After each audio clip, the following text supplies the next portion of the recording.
Hi, I'm Rennae Stubbs.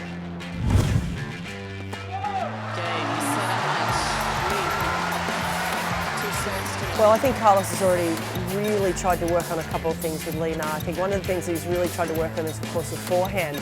Trying to give her a little bit more shape and a little bit more spin on the ball so she has more control. We all know how great a backhand that Lee Na possesses and how great a mover she is. But really the biggest issue with her was the breakdown of the forehand under pressure. So I think he's tried to work a lot on that over the last 12 months.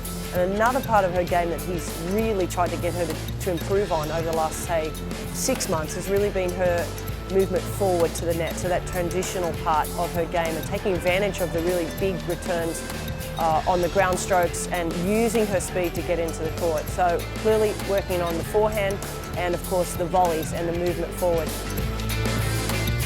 Well, I think Lee Na's certainly had the exposure to the youngest of the really next generation of great WTA players in Konya in the first round, who qualified, and then she really handily took care of her, and then now with Bencic.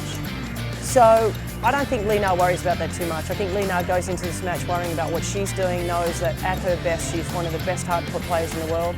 She knows that the youngsters have to really learn through experiences and also learn to beat the best players in the world. Lee Na is an aggressive, hard-hitting ground stroker, and so for these youngsters to come out against, well, let's face it, one of the more mature, really great players, especially down here in Melbourne, it's going to be a big step up for the youngster. I think Lee Na's worried only about herself and how she's playing. I think Bencic, on the other hand, is probably super consumed with the fact that she's playing one of the best players in the world, and also knowing that Lee Na's record here in Australia speaks for itself. I think Bencic will go out with nothing to lose, throw caution to the wind, try her best to match it on the ground stroking with Lee Na.